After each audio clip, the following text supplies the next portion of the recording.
अस्सलाम वालेकुम नाज़रीन, कैसे हैं आप सब लोग। उम्मीद करता हूँ आप सब लोग खैर आफियत से होंगे। नाज़रीन, पिछले दिनों बहुत से दोस्तों का इसरार था कि मैं थोड़े से समाजी मसाइल के ऊपर और उनके हल के ऊपर थोड़ी सी डिस्कशन करूँ।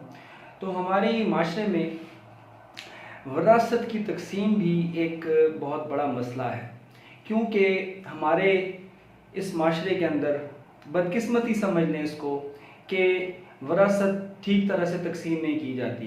बहुत से हमारे ऐसे लोग हैं जो नासमझ हैं, उनको भी इतनी समझ नहीं है कि अल्लाह ताला ने माशरे में औरतों के लिए विरासत में हिस्सा रखा है, उनको विरासत से महरूम नहीं करना चाहिए। तो नाजरीन, ये बहुत पेचीदा मसला है, इस पे इंशाल्लाह हम तफसील से बात करते हैं। तो सबसे पहले मैं आपको ये बता दूं कि विरासत का जो इल्म है ये बहुत वसी और बहुत अहम है। हदीस के मफहूम के मुताबिक रसूल सल्लल्लाहु अलैहि वसल्लम ने फरमाया, हदीस का मफहूम अर्ज कर रहा हूँ कि विरासत का जो इल्म है ये पूरी दुनिया के आधे इल्म के बराबर है, और एक वक्त आएगा इसको भुला दिया जाएगा। तो नाजरीन इकराम, आप लोग, मैं कोशिश करता हूँ कि थोड़ा थोड़ा मोटा मोटा आप लोगों को विरासत के बारे में बताऊँ कि विरासत किस तरह से तकसीम होती है, इसके बुनियादी असूल क्या हैं। तो इस वीडियो को नाजरीन ज़रूर एंड तक देखिएगा, क्योंकि मैं बहुत अहम बातें करने लगा हूँ जो आपके इल्म में होना बहुत ज़रूरी है। सबसे पहले, अगर तो विरासत का कानून ना होता, एक सोचने की बात है, अगर विरासत का कानून ना होता, फर्ज कर ले, तो कितने झगड़े होते। बाप खड़ा हो जाता, बाप मरता, बेटा खड़ा हो जाता, बड़ा बेटा खड़ा हो जाता, बेटी खड़ी हो जाती, बीवी खड़ी हो जाती, उसका बाप खड़ा हो जाता। तो इस तरह से तो झगड़े बनते थे। तो अल्लाह ताला ने इन इन झगड़ों को ख़त्म करने के लिए अल्लाह ताला ने विरासत का कानून बनाया है, और विरासत के हिस्से अल्लाह ताला ने कुरान पाक में मुकर्रर किए हैं। तो अगर हम विरासत के हिस्सों के बाकायदा शरीयत के मुतालिक और कानून के मुतालिक अगर हम विरासत नहीं डिक्लेयर करेंगे अपने वरसान में, या हम विरासत ठीक तरीके से अल्लाह के मुकर्रर करदा हिस्सों के मुताबिक तकसीम नहीं होगी, तो ये बहुत बड़ा गुनाह है। नाज़रीन, कुरान में सूरह निसा में अल्लाह ताला आयत नंबर 11 और 12 में इसके मुतालिक बहुत डिटेल से आगाही फराहम करता है। अल्लाह ताला बताता है कि किसका विरासत में कितना हिस्सा है, और फिर आयत नंबर 13 के अंदर अल्लाह ताला इन अल्लाह के मुकर्रर करदा हिस्सों को की अतात करने वाले लोगों को अल्लाह ताला खुशखबरी देता है, जन्नत की खुशखबरी देता है कि जो लोग इन हिस्सों के मुताबिक अल्लाह और रसूल की अतात करेंगे उनको अल्लाह ताला जन्नत में जगह देगा। और अगली ही आयत में अल्लाह ताला अजाब से भी डराता है अपने आयत नंबर 14 के अंदर, कि जो लोग इन मुकर्रर करदा हदों को फलांगेंगे अल्लाह ताला की और रसूल पाक सल्लल्लाहु अलैहि वसल्लम की अतात नहीं करेंगे, तो अल्लाह ताला उन पर अजाब भी नाज़िल फरमाएगा। तो ये बड़ा एक मामला हमारे माशरे में चल रहा है कि औरतों को हिस्सा नहीं दिया जाता। औरतों को हिस्सा मिलना चाहिए, क्योंकि ये अल्लाह ताला के ही मुकर्रर करदा हिस्से हैं। अच्छा, अब शरीयत में मर्द के 2 हिस्से हैं और औरत का 1 हिस्सा है। इसमें अल्लाह ताला की बहुत बड़ी हिकमत है। ये अल्लाह ताला के क्योंकि बनाए हुए असूल हैं, तो हर असूल अल्लाह का हिकमत से भरा पड़ा है। इसकी वजह बेशुमार वजूहात अपने आप माशरे में देख सकते हैं, आपको नज़र आएंगे कि मर्द के ऊपर माशी जिम्मेदारियाँ ज़्यादा होती हैं, इसलिए मर्द के हिस्से को ज़्यादा किया गया। मर्द के ऊपर बच्चों की मेंटेनेंस फ़र्ज़ है, जो उसकी औलाद होगी उसके नानो नफ़का और अखराजात का ज़िम्मा भी बाप के सर होगा। औरत इससे बरी ज़िम्मा, औरत की कोई ज़िम्मेदारी नहीं है नानो नफ़का। तो इसलिए मर्द को हिस्सा भी ज़्यादा दिया गया। बेशुमार अल्लाह ताला की हिकमत है, आप ऑब्ज़र्व करें, आपको लोगों को नज़र आएगा। तो जनाब, ये देखते हैं कि अगर आदमी मर जाए तो कैसे जायदाद तकसीम होती है, या कौन कौन से उसके वारिसान होंगे। तो सबसे पहले तो अगर एक आदमी मर जाता है तो उसकी जितनी भी जायदाद है उसमें से सबसे पहले उसकी तदफीन के अखराजात होंगे, उसके कफन दफन के अखराजात पहले उसकी जायदाद से होंगे। उसके बाद फिर जो उसने जो कर्ज लिया हुआ है वो कर्ज की अदायगी भी उसी माल में से होगी। और उसके बाद अगर कोई उसने वसीयत की हुई है तो वसीयत की भी अदायगी उसी में से होगी, लेकिन वसीयत जो है वो 1/3 से ज़्यादा नहीं होनी चाहिए। मतलब 1/3 तक वो वसीयत कर सकता है, इससे ज़्यादा वसीयत नहीं हो सकती। हाँ, इसके अलावा अगर उसके वारिसान चाहें तो बामी रजामंदी के तहत जो है वो उस वसीयत को ज़्यादा भी कर सकते हैं। तो मतलब अपनी मर्जी मुशावरत के तहत, अपनी म्यूचुअल कंसेंट के साथ जो है वो उसको डिक्लेयर कर सकते हैं। तो नाज़रीन, मरने के बाद जो तकसीम है उसमें सबसे पहले देखा जाएगा कि मरने वाले का बाप और माँ जिंदा हैं या दोनों में से कोई एक जिंदा है। तो सबसे पहले विरासत में वालिद और वालदा को हिस्सा जाएगा, जो उसकी टोटल जायदाद का 1/6 बनेगा। मतलब अगर पूरी जायदाद है तो आप उसको 6 बराबर हिस्सों में तकसीम करें तो 1/6 हिस्सा वालिद को चला जाएगा और 1/6 हिस्सा वालदा को चला जाएगा। इसके बाद अगर उसकी बीवी है मर्द की, तो बाकी जो जायदाद बच रही है 1/6 हिस्सा वालिद और वालदा को देने के बाद, मतलब दोनों को 6/6 हिस्सा देने के बाद 1/6 एक को और 1/6 एक को हिस्सा देने के बाद वो फिर उसकी उस टोटल मतरूका जायदाद में से, मतलब मीन जो उसने पीछे छोड़ी है उसके अलावा, उसमें से उसकी बीवी को 1/8 हिस्सा जाएगा। और अगर एक से ज़्यादा बीवियाँ हैं तो 1/8 ही हिस्सा, वो एक हिस्सा मतलब 8वां, टोटल जायदाद का 8वां हिस्सा ही सारी बीवियों में तकसीम किया जाएगा। और अगर उसकी औलाद नहीं है, मतलब कि मरने वाले की औलाद नहीं है, सिर्फ बीवी है, तो फिर उस सूरत में बीवी को 1/4 हिस्सा जाएगा और बाकी 1/4 फिर उसके वालिद को चला जाएगा, मतलब मरने वाले के वालिद को चला जाएगा। इसके बाद बाकी जो माल बचेगा उसमें से 2 हिस्से उसके बेटों के होंगे, 2 हिस्से बेटे को जाएगा और 1 हिस्सा उसकी बेटी को जाएगा। मसलन मिसाल के तौर पर जो माल बच गया है बीवी को देने के बाद, तो वो औलाद में किस तरह तकसीम होगा ये मैं आपको छोटे से आपको काउंटिंग बता देता हूँ। मिसाल के तौर पर 3 बच्चे हैं, मीन 3 उसके बेटे हैं और 2 बेटियां हैं।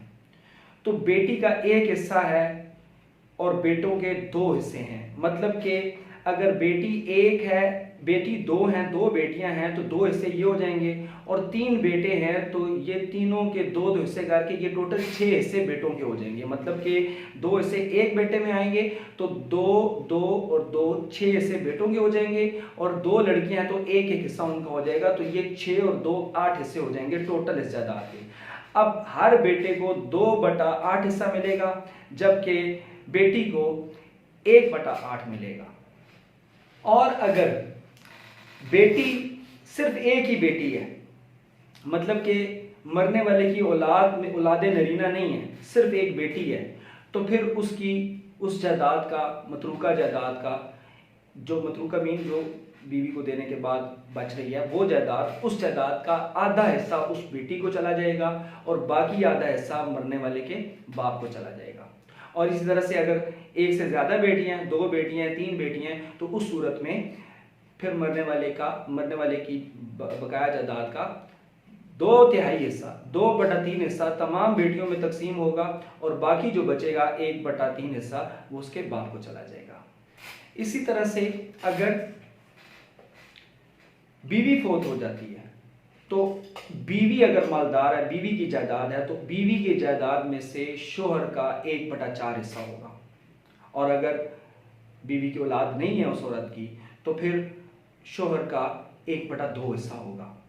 तो नाज़रीन, अगर औलाद में से कोई बेटा अपने बाप को कत्ल कर देता है, तो उस सूरत में कत्ल करने वाले बेटे के लिए जायदाद में कोई हिस्सा नहीं होगा, उसको साइड पे कर दिया जाएगा और फिर बाकी जो जायदाद है वो बाकी उसके औलाद में और उसी तरह वो सान में तकसीम की जाएगी। इसी तरह से आजकल हमारे माशरे में एक चीज़ आपने भी नोट की होगी, ये जब बंदा रिटायर होता है तो उसको पेंशन मिलना शुरू हो जाती है किसी सरकारी इदारे से, तो उसके बाद अगर वो मरता है तो बीवी जो है वो पेंशन की हकदार कहलाती है और बीवी उसके अखराजात चलाती है, जबकि शरई लिहाज से ये गलत है। ये हमारे माशरे में है, अब इसका सद्देबाब हुकूमत वक्त को ही करना होगा, लेकिन ये गैर शरई है, क्योंकि जो पेंशन भी मिल रही है वो भी उसी तरह बाकी वर्सा भी उस पेंशन में बराबर के हिस्सेदार है। मतलब उस पेंशन में से माँ बाप को भी मिलना चाहिए, उस पेंशन में से उस बेवा का भी होना चाहिए, उसी पेंशन में से उसके बच्चों का भी हक होना चाहिए। तो ये भी बहुत ज़रूरी है। इसके ऊपर एक केस लॉ स्टडी भी है लाहौर हाई कोर्ट की PLD 2017, सफ़ा नंबर है इसका 360। तो ये केस लॉ भी इसके ऊपर मौजूद है। तो नाज़रीन, इसके बुनियादी असूल भी हैं कि अगर करीब वाला रिश्ता मौजूद है तो दूर वाला रिश्ता में वरासत में ख़त्म हो जाएगा, मतलब दूर वाले रिश्ते को नहीं मिलेगी। मिसाल के तौर पर मरने वाले का अगर बाप मौजूद है तो वरासत में फिर दादा का कोई हिस्सा नहीं है, तो जो उसका करीबी रिश्ता होगा वो ही सबसे पहले हकदार होगा, और अगर वो नहीं है तो फिर दूर के रिश्ते की बात आएगी, उसको ट्रांसफ़र हो सकता है। तो नाज़रीन, शरीयत के एतबार से 3 चीज़ों का होना बहुत ज़रूरी है। नंबर 1, बंदा मर चुका हो। नंबर 2, उसका माल मौजूद हो। और नंबर 3, उसके वारसान जो हैं वो ज़िंदा होने चाहिए। तो ये तब उस तरह से डिक्लेयर होगा। मतलब शरीयत में वारिस का ज़िंदा होना बहुत ज़रूरी है। इसी तरह से शरीयत में है कि मिसाल के तौर पर अगर एक बंदा मर जाता है और उसका एक बेटा जो उससे पहले फोत हो चुका है, उसकी औलाद मौजूद है, मतलब उसके पोते मौजूद हैं और बेटा उससे पहले फोत हो चुका है, तो शरीयत के अतबार से वो जो विरासत है, वो दादा की विरासत, उस बंदे की विरासत जो है वो उसके पोतों में तकसीम नहीं होगी। इसको शरीयत में ये नहीं है, लेकिन थोड़ा सा हमारा कानून इसमें इजाज़त देता है। कानून है हमारा मुस्लिम फैमिली लॉ ऑर्डिनेंस 1961, और सेक्शन 4 इसका डिफ़ाइन करता है कि नहीं जी, पोते में भी वरासत तकसीम हो सकती है। तो शरीयत में ये चीज़ नहीं है, लेकिन हमारे यहाँ बहुत सारे लोग इस पर बहुत वावेला मचा देते हैं, जज्बाती हो जाते हैं कि जी शरीयत में क्यों नहीं है जी, ये यतीम है तो उसको मिलना चाहिए था, शरीयत ने नहीं दिया। तो ये इस तरह की बातें हमें नहीं करनी चाहिए। ये तो शरीयत में नहीं है, लेकिन इसके अलावा भी 27 तरीके हैं वरासत ट्रांसफ़र करने के शरीयत में, और उनमें से सिर्फ ये तरीका है, ये जो तरीका है इसको लोग पकड़ के बैठ जाते हैं कि जी शरीयत में दादा से जो है वो पोते को ट्रांसफ़र नहीं हो सकती अगर उसका वालिद मर जाता है पोते का। तो बाकी 26 तरीके भी तो हैं शरीयत में। तो जनाब, बात कहने की ये है कि ये जो फैसला है शरीयत का, ये इस पे अल्लाह ताला की बहुत बड़ी हिकमत शामिल है। अगर आप इसको खुले दिमाग से देखें तो अल्लाह ताला की हिकमत के से भरा हुआ ये फैसला है अल्लाह ताला का कि अगर